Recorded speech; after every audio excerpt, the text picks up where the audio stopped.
My name is Dr. Neufeld. This is my slideshow for Back to School Night.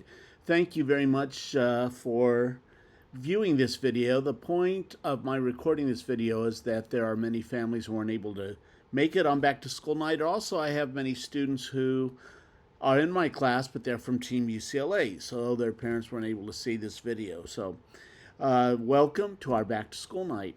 First, I thought I'd tell you about my background. Uh, I was born and raised here in the South Bay. My father's family, though, came to the United States from Russia. And here is my father. You can see a very large family. They came from Russia on a boat into New York, then settled down in Oklahoma. My mother's family came to the United States from Mexico. Again, another large family. They also settled in Oklahoma. Here's my mom. My mom and dad met in Oklahoma and then came to California and got married, so I was born here in the South Bay. When I asked the students about that, I had asked how many students were born in this country. About 3/4 were born here. I asked how many of your parents were born in this country. About half were born here. I asked how many of their grandparents were born here. No one raised their hand. So we're all immigrants to this land, including myself, and that's why I love sharing this information about families and history.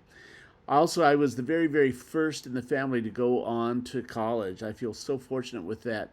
Many of my aunts and uncles went to school only up to 8th grade, and then they moved on there to work in the fields in Oklahoma. My mother was the first in the family to complete high school, and now I'm the first in the family to go on to college. You could tell I spent 15 years going on to college.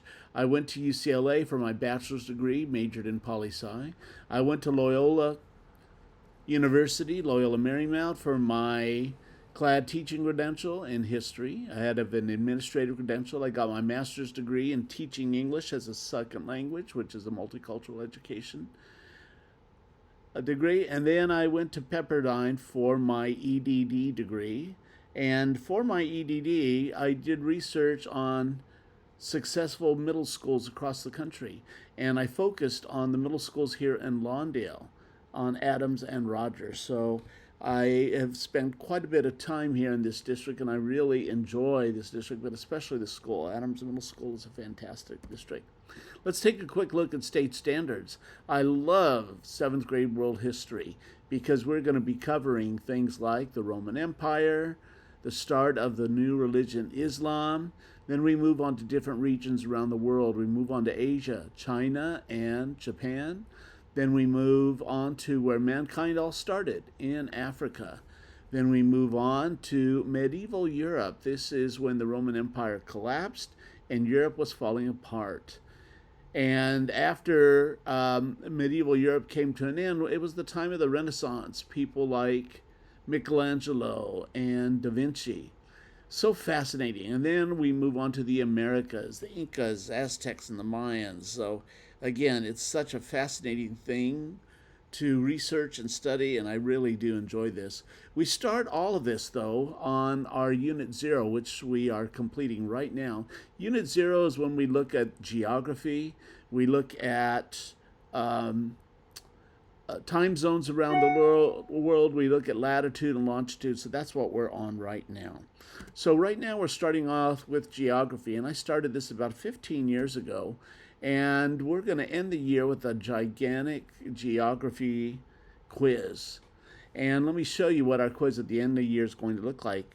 Here is, there's about 6 pages of maps. So we're going to be looking at the world, continents, and bodies of water that we're doing right now. Then we're going to be moving on to Roman times. So this is going to be Europe, North Africa, and West Asia. So we're going to learn about all of these countries here on our geography map. Then we're moving on to Asia, and Asia includes countries like China, Japan, Mongolia. We're also going to be looking at Vietnam, Laos, etc. But also, when we're studying Islam, we're going to be looking at Western Asia, which includes places like Afghanistan, Pakistan, Saudi Arabia, Iran, Iraq, etc. So all of these places are going to be on our final geography quiz. Then we're moving on to Africa, where mankind started. And we're going to see how Africa was land that is so diverse, but also how most of it was taken over by the Europeans, which relates to what's happening in Africa today. In fact, many countries in the last few years are changing their names. Their names were given by the Europeans, and they want their own names. We're going to see how religion spread in Africa, but several different religions. So a fascinating land. Then we're moving on to the Americas. Now, the Americas is quite a large area. We have North America and South America. We're going to be studying when Christopher Columbus came over from Europe, but we had people who were here already, Incas, Aztecs, and Mayans, so we're going to be studying them. And looking more specifically in Central America, we're going to be looking at so many smaller lands here, but they were foundations for the Americas.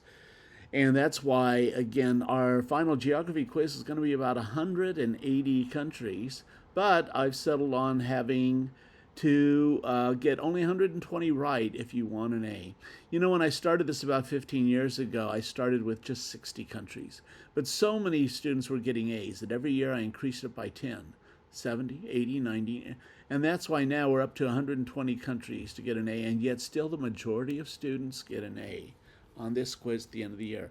I will also say that there is a high number of students who get all 180 right, not just 120, and they get extra credit for anything between 120 and 80. So we're going to be working on this all year long, and I look forward to seeing how it's going to happen at the end of the year. Now, when I teach world history, I like to combine the past with the present. A lot of people think that history is just that old stories from the past, but no. Why do some things happen today? Everything is related to the past. So we're going to be looking at things like that. How things change and how some things repeat themselves over and over again. How this affects our community, not just from the past, but our communities today. Why do we celebrate certain holidays today? What's the oldest holiday in world history? Many people say it's Christmas, but no, there's another holiday that goes back thousands of years. So we're also going to be looking at government today and how it's related to government in the past, military and business. We're also going to be looking at diversity, especially in our country. We are a country from people around the world, and that's why we could be so diverse and work all together. And that's one thing we're going to be looking at history in the world today. Grading are very important. So I post grades at least once a week on PowerSchool. So you can students always know their status. Parents, you can always check their status with grades.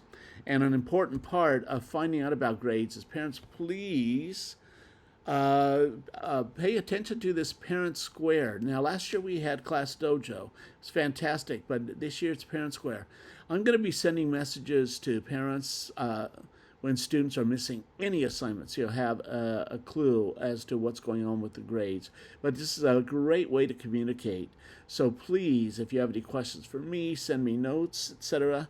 But I'm going to be sending important notes, so I really hope you check this very, very often, Parent Square. I look forward to communicating and helping you with parents. If you have any questions, please let me know. I really, really look forward to this school year, and I'm so excited. So welcome to World History in 7th grade.